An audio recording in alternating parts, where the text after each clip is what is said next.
Hey guys, Josh Hankin here of Ultimate Sandbag Core Training Programs, and what we want to do is discuss one of the most underrated sandbag exercises, which is the shoulder press.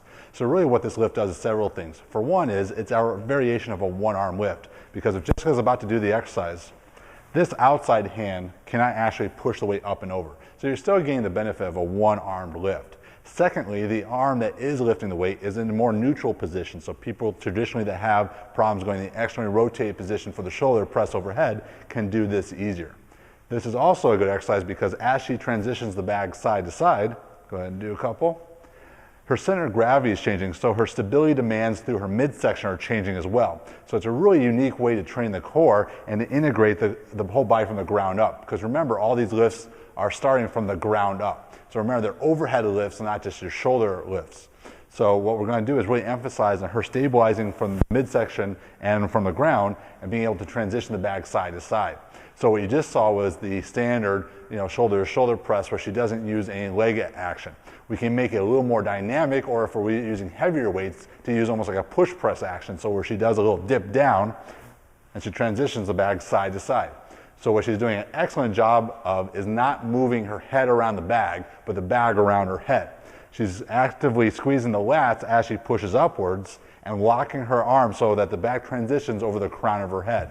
You don't want to just sort of bob and weave the bag back and forth. You want to go full extension over side to side. One way we can add variation to this exercise, because it's very hard to go up just 5 pounds in a sandbag, is to change stance. So we're going to have her go in a staggered stance, which is going to change her base stability. So more of her weight is through the front leg. You can actually take the heel up off the back leg. So as she now goes side to side, awesome. She's getting frontal plane stability through her glute and trunk even more so. So it's a way to amplify that stability system while you're developing strength and power.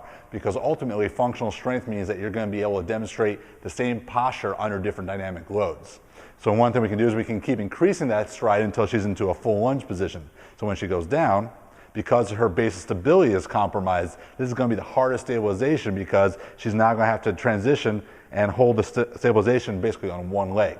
So her front leg really learns how to stabilize. So when she comes back to a more stable position, her nervous system's all psyched up. So now if she were to try a side-to-side shoulder press, she's going to find it much easier because all those little stabilizers or muscles are firing much harder.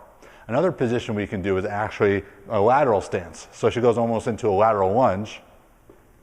Now she's going to do the side-to-side press. Now this is harder from a mobility perspective because she's actively loading her lateral system. Awesome. She's going to feel a great amount of tension through this outside leg, and the left leg is more just for staying balance.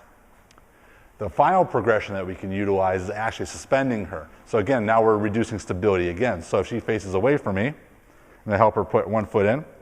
You want to make sure that people take their time. They're going to go descend down in the deep lunge position. Now while she's down there, glutes are firing, her foot is firing, and she's still keeping the same quality of press side to side.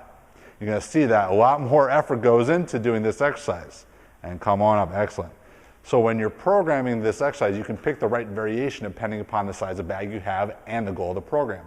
If you want to do more metabolic type exercises, you can do the push side to side press, or one last variation is doing a shoulder squat side to side press. So almost a variation of our thruster. So squat all the way down, come up, press over, side, and drop into it.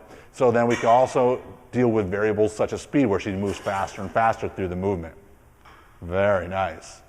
The perfect thing is that with the Ultimate Sandbag, you can do the same type of pressing that you would with a barbell, dumbbell, kettlebell, and you can do unique variations like the shoulder press. So make sure to implement this and give us some feedback at ultimatesandbag@gmail.com.